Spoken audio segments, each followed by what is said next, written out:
Hello everyone, my name is Dr. Arvind Kumar and today our topic is bone and mineral disorders. तो what is this bone and mineral disorder? तो इसके लिए सबसे पहले समझते हैं कि नॉर्मल बोन मेटाबॉलिज्म क्या होता है।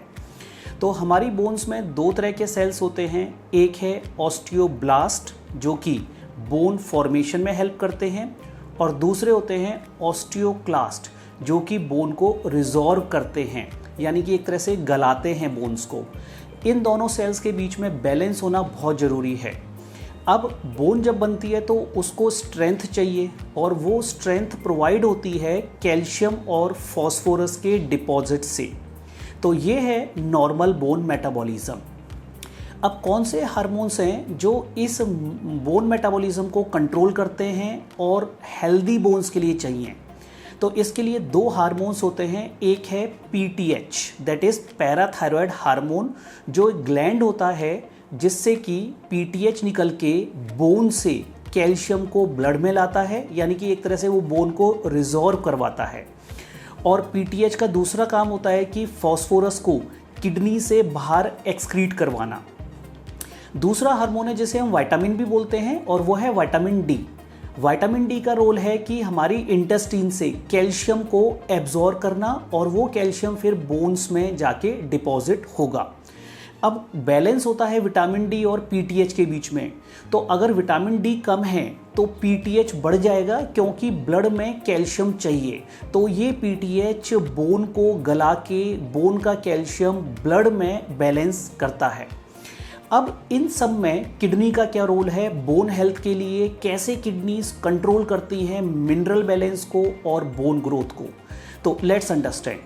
हमारी किडनी में विटामिन डी बनने का एक लास्ट स्टेप होता है जिसमें कि विटामिन डी 1 अल्फा अटैच होता है और वो एक्टिव फॉर्म है विटामिन डी की। और विटामिन डी चाहिए ऑफ कोर्स इंटेस्टाइन से कैल्शियम को एब्जॉर्ब करने के लिए। तो अगर किडनीज डैमेज हैं, विटामिन डी की डेफिशिएंसी होगी, सब्सिक्वेंटली कैल्शियम की भी डेफिशिएंसी होगी। अगर किडनीज ठीक से काम नहीं कर रही हैं तो फॉस्फोर का एक्सक्रीशन भी कम हो जाएगा, तो ब्लड में फॉस्फोरस का लेवल बढ़ सकता है।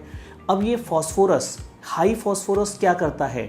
हाई फॉस्फोरस पीटीएच को स्टिमुलेट करता है ताकि पीटीएच के थ्रू वो किडनी के रास्ते और एक्सक्रीट होना शुरू हो जाए। लेकिन अगर पीटीएच बढ़ेगा तो बोन का रिजॉर्प्शन भी बढ़ेगा।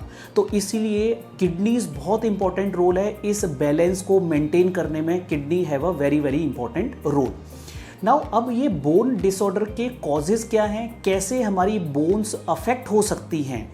तो पहला कॉज है nutritional deficiency of vitamin D, यानी कि विटामिन डी कम हो गया है।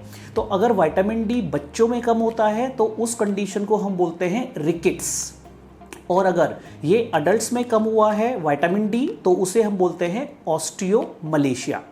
दूसरा कॉज है क्रॉनिक किडनी डिजीज। तो क्रॉनिक किडनी डिजीज में विटामिन डी कम हो जाएगा और फॉस्फोरस बढ़ जाएगा। और कॉमन कॉजेज हो सकते हैं मेडिसिन्स का इनटेक, जैसे कि स्टेरॉइड्स। स्टेरॉइड्स क्या करते हैं कि विटामिन डी सिंथेसिस को इनहिबिट करते हैं। कुछ मेडिसिन्स अलग से होती हैं जैसे डाययूरेटिक्स, तो वो भी बोन हेल्थ को डैमेज करते हैं लॉन्ग टर्म में। कुछ हार्मोनल इम्बैलेंस है जैसे कि हाइपरथायरॉयडिज्म, थायराइड का लेवल अनकंट्रोल्ड या हाई रहना, उससे भी बोन्स वीक हो जाती हैं। End of course sedentary lifestyle, अगर फिजिकल एक्टिविटी नहीं है तो बोन्स में ऑस्टियोक्लास्ट सेल्स एक्टिवेट हो जाते हैं, और जैसे कि हमने शुरू में वीडियो में देखा कि ऑस्टियोक्लास्ट से बोन रिजॉर्व होती है, बोन गलती है। अब कौन से इंडिविजुअल्स हैं जिनको ये ज़्यादा बोन डिजीज़ होने का रिस्क है, यानी कि वो ज़्यादा प्रोन हैं? तो there are some important risk factors जिसमें से कुछ मॉडिफाइबल भी हैं, और उसमें सबसे इम्पॉर्टेंट है डिक्रीज फिजिकल एक्टिविटी। तो फिजिकल एक्टिविटी जितनी ज़्यादा होगी उतना ही मसल्स बोन्स पे प्रेशर लगाएंगी और उनको बनाने में हेल्प करेंगी और मिनरल्स का डिपॉजिट में हेल्प करेंगी। तो किसी भी एज पे फिजिकल एक्टिविटी बढ़ाना बोन्स के लिए इम्पॉर्टेंट रहेगा।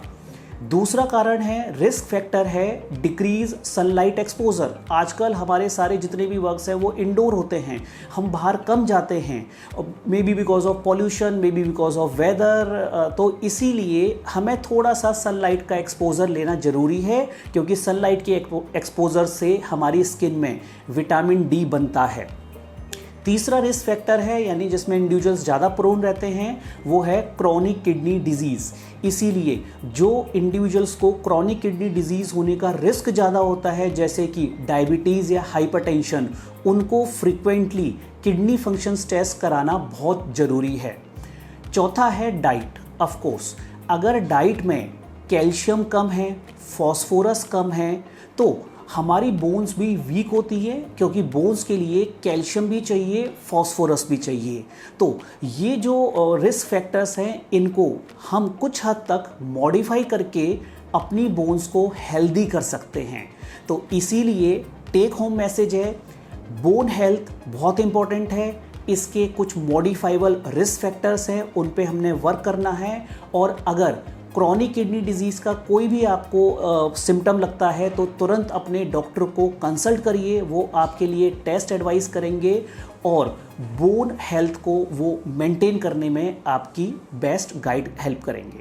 तो ये थे मिनरल और bone disorders specially related to the chronic kidney disease. Hopeful इस वीडियो से आपको इस टॉपिक के बारे में नॉलेज हुई होगी। हम और वीडियो बनाएंगे इस टॉपिक के ऊपर। स्टे ट्यून्ड, और कोई भी क्वेश्चंस हैं आपके, आप हमें पूछ सकते हैं। Thank you.